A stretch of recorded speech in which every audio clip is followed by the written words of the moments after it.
tips that you would like to share with the people out here as to how a team is made from beyond being a great individual player?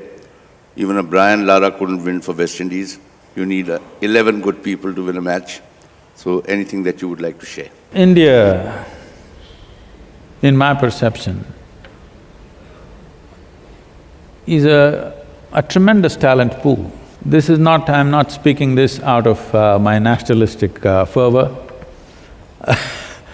I'm not so identified with the political identity of a nation as such.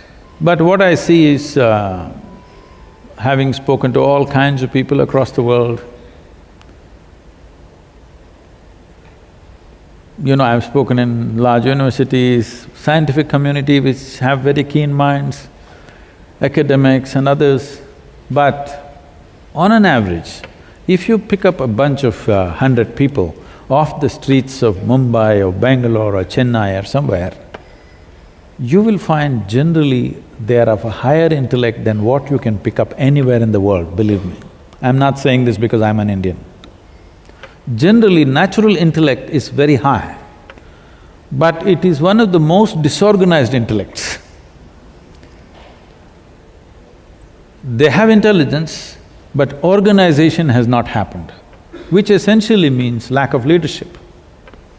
There has not been an inspiring leadership for a long time.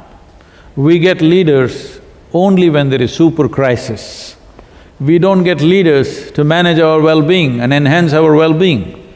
Only when we're in a real deep pit, like Mahatma Gandhi is born, because we're in a total mess. Somebody else has occupied us and everything bad has been done to us. Now one leader props up out of desperation. Otherwise, to be a leader, naturally to stand up and be a leader, to create good things, to maintain good things and to enhance good things in the world, when I look back, I have not seen a leader like that for a long time in the history of this country. I think this is mainly… has many things to… there are many factors to this. I think one main factor is we have been an occupied nation for too long and somehow we have developed this attitude, don't put your head up, somehow put it down and go home. Don't confront problems, avoid problems, has been our attitude always. I think even today mothers are teaching their children, if there's any problem on the street, just put your head down and come home. Don't try to fix it, that's not your problem.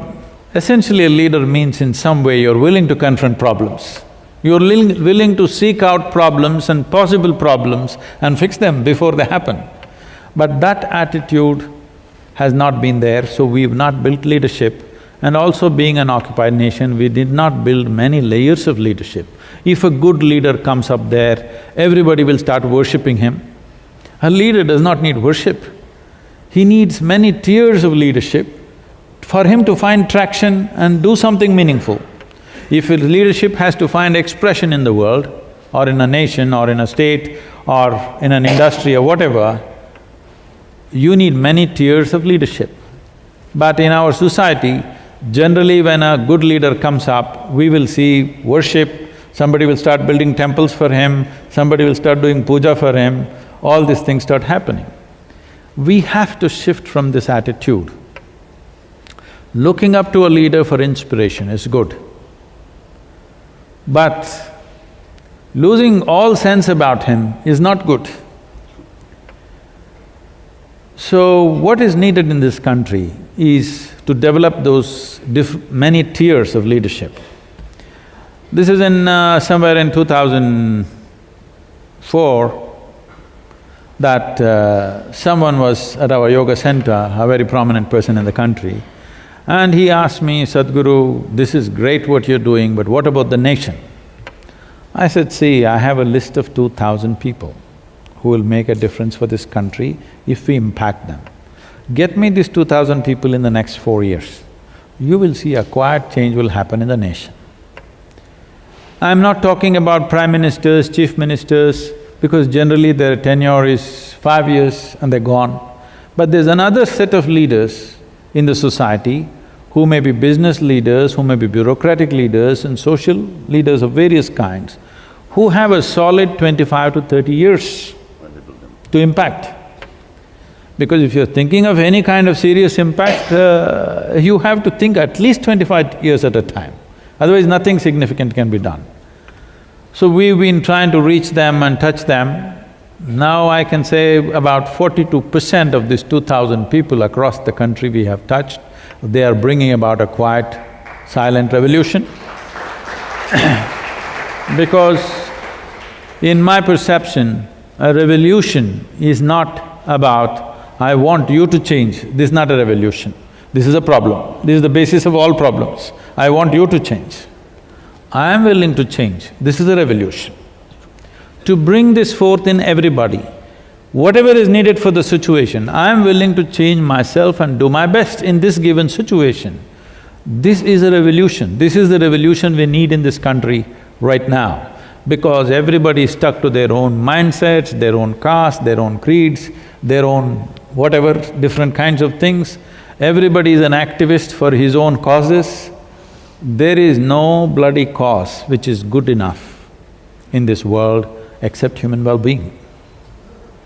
There is no other cause which is worthy of human attention.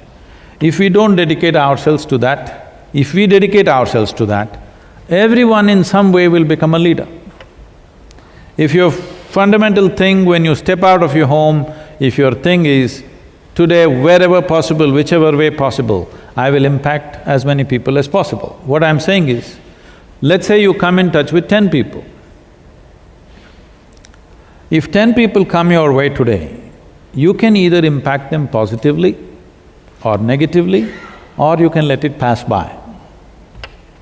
Whatever the nature of your job, whether you are just a salesperson, sales manager, whatever you are up there, even if you're a beggar on the street, you know, beggar has the maximum number of clients per day. It doesn't matter who you are. I have seen beggars who are positively impacting anybody who comes to them, they're saying the right things. I'm saying in every possible way, either you can positively impact somebody, negatively impact somebody, or let it pass. So according to one's capacity to do things, depending upon one's intelligence, competence, capability and the position that we hold at a given moment, our impact may be small or big, but we can impact. If we exercise this right, if we exercise this choice every moment of our life, wherever you are, you always impact whoever comes in touch with you, you will positively impact them in whatever way possible. You are a leader, how far you will go, let us see the competence and then, suppose you are an IT engineer, you have information technology ideas 1,000 years ago, all right? Maybe you would remain unemployed right through your life, but you could still impact people. I'm saying the time also decides how impactful we are at a given time in history. But the important thing is that you take up this responsibility. Whoever comes in front of you, you will in somehow make a positive impact on their life. If you start doing this, you are a leader. Whether what capacity you function in depends on variety of things that will anyway arrange itself over a period of time.